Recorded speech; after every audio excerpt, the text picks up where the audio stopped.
again? Can you say your full name? Why are you crying again? I'm not playing Why are again. you crying again, Bella? I'm not Bella. Ali? Crying again. Can you say your full name? Why are you crying again? I'm not playing Why are again. you crying again, Bella? Welcome back mga kaagdab. Ito na naman po ang inyong lingkod, si Mr. Destiny, at magbibigay na naman tayo ng pinakamagandang update po ngayon sa social media. Ito yung pinaka-latest mga kaagdab na mga kaganapan po kina Alden Richards at syempre kay Maine Paul Quezon. Sa ngayon mga kaagdab, relax lang po kayo, maging kampante, dahil nakikita nyo naman po at nararamdaman ngayon na wala naman po talagang kaganapan sina Mr. o sina Maine Paul Quezon at si Congressman Arjo. Hindi po ba? Kaya nga po ko updated. Wala silang ganap, wala silang mga kaganapan. Bagkus yung mga issue, hindi na natin dapat pang pinapatulan yan.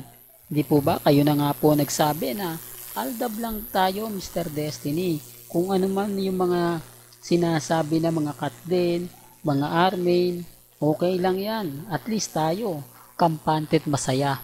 Yun naman po yung maganda. Hindi po ba? Yun naman po yung lagi kong sinasabi at lagi kong binabalita po sa inyo.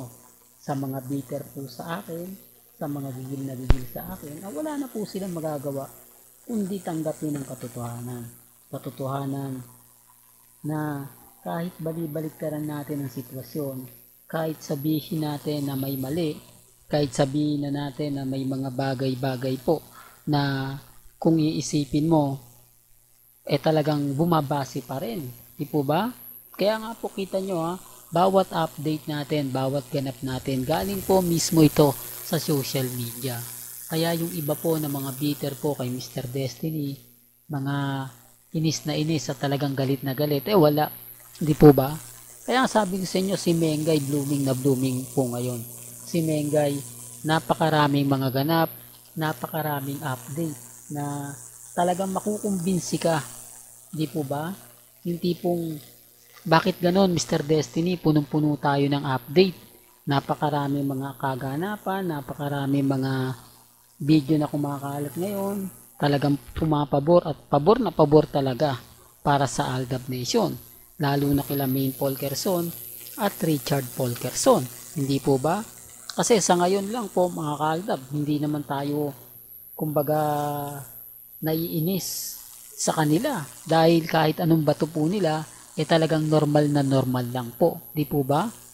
Hindi, real to kaya mga kaaldab. Kaya kumbaga kung ano po yung mga nakikita ninyo nababasa sa social media, 101%. Di po ba? Hindi, real talk to mga kaaldab. Pansin nyo yung mga post ni Mengay. Para saan yun? Para lang po yun sa mga TV commercial niya. Para lang po sa endorsement niya.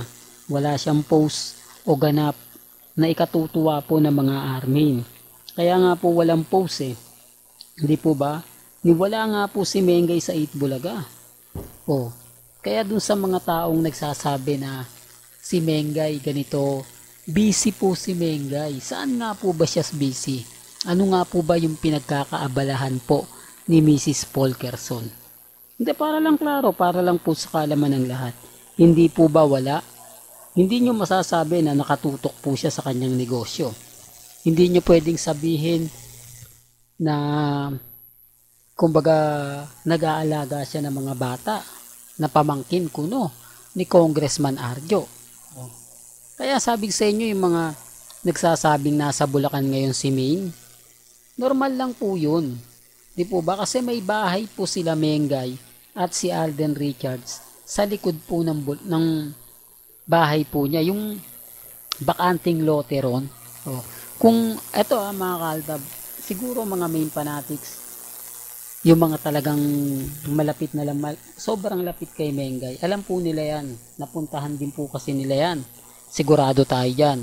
Kaya nga sabi ko sa inyo, hindi sila magre-react sa akin kapag sinasabi ko yan. Dahil talagang totoo naman po na meron doon bakanting lote.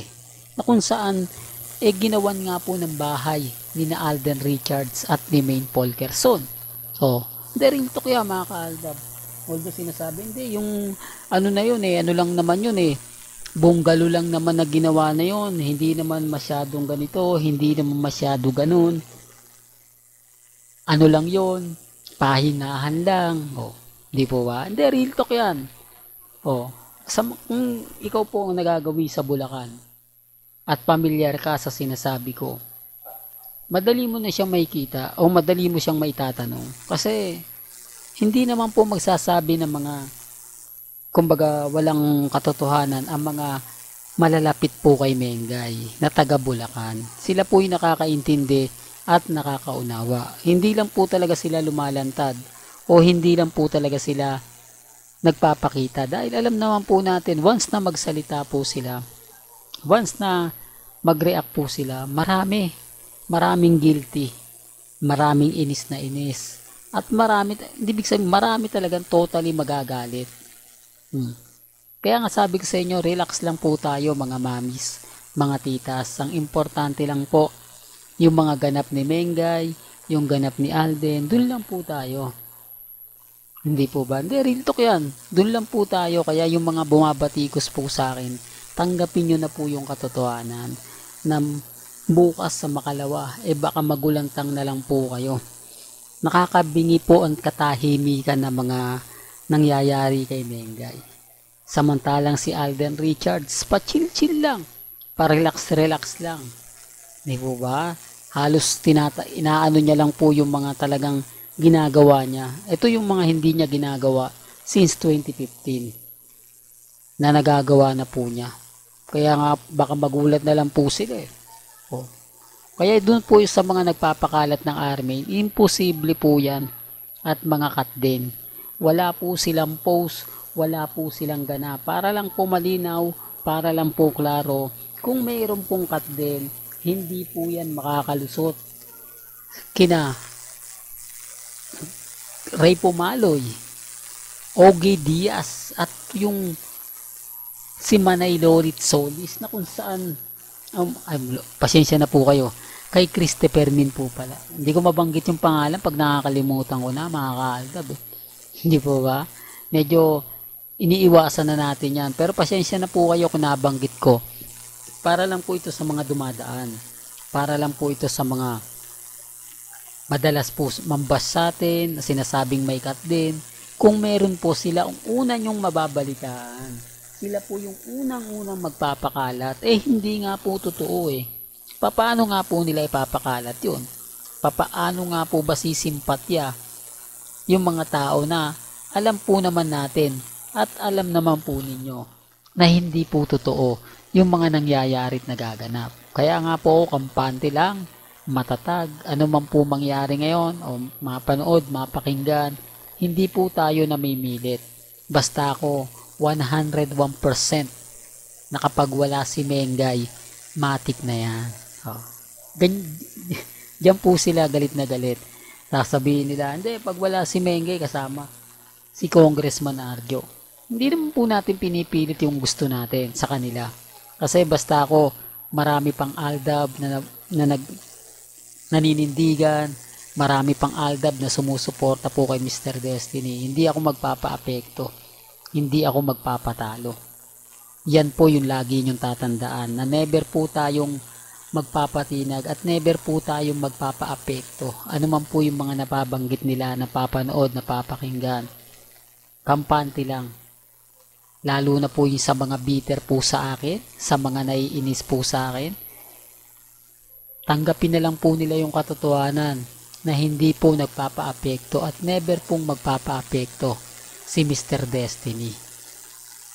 Well, hanggang dito na lang po ang ating latest updates. Kaya kung gusto nyo pa po ng pinaka-latest at sariwang update, abay tumutok lang po kayo dito po sa channel ni Mr. Destiny para updated po kayo sa mga bago at sa mga latest na i-upload po natin maya-maya lang. Kaya kung bago ka lang sa channel na to at isa kang true-blooded Aldab Nation na nagmamahal kina Mengay at Isoy, tama po ang channel na pinuntahan mo, kaya consider na po kitang bagong subscriber. At huwag mong kalimutang i-share ang mga video po natin sa mga mamis, sa mga titas, at sa mga senyor. Hanggang sa muli, salamat po sa panonood at pakikinig.